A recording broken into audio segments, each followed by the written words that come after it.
একটা সিগনেচার একটা দরখাস্ত লেখার জন্য যদি কলমের পিন পর্যন্ত ভেঙে ফেলে, এরকম মেম্বার ইউনিয়নের থাকার থেকে না থাকা ভালো। আমি জানি না আপনাদের ইউনিয়নে আছে কিনা, কিন্তু আমাদের ইউনিয়নে অ্যাভেলেবল।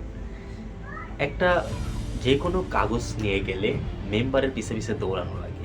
আর যদিও দৌড়ানো লাগে, মেম্বার একটা সাইন দেওয়ার জন্য কতজনের কাছে যেয়ে যে ঘুরতে হয়। কারণ সে সাইন কিভাবে দিতে হবে, বা কোন জায়গায় দিতে হবে, বা একটা দরখাস্ত কিভাবে লিখতে হয়, একটা প্রশংসাপত্র কিভাবে লিখতে হয়, বা একটা কাগজে কোথায় কিভাবে লেখার জন্য যে ফিগার দিতে হয়, তা কোনোটাই জানে না।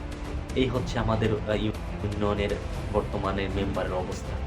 তো এটার দোষ আসলে আমি মেম্বারকে দিব না, এটার দোষ আমাদের নিজেদেরও। কারণ আমরা নিজেরাই তো হচ্ছে চিনতে ভুল করছি যে কাকে কোন জায়গায় বসানো উচিত। শিক্ষার যে আসলে মূল্য, এটা আমরা নিজেরাও তো বুঝতে পারি না। কারণ শিক্ষিত দেখে না হচ্ছে আমরা ভোট না দিয়ে আমরা দেখি যে কার কত টাকা আছে, কে হচ্ছে প্রভাবশালী, এগুলো দেখে আমরা ভোট দিই। আসলে এইগুলো দেখে তো আর কি সঠিকভাবে নির্বাচন করা যায় না। কারণ এখানে তো টাকা দিয়ে কোনো কিছু হবে না।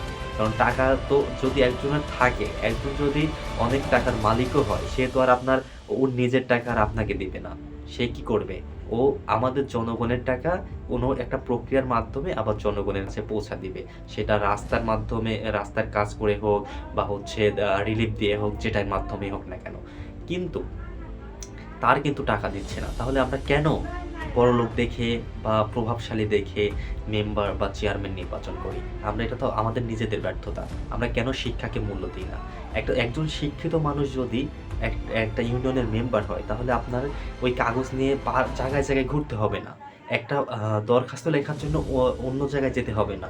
মেম্বার আপনাকে সুন্দর করে সেটার জন্য হেল্প করতে পারবে। কারণ মেম্বারের কাজই কি? জনগণের তো বেসিক্যালি সেবা করা, তাই না?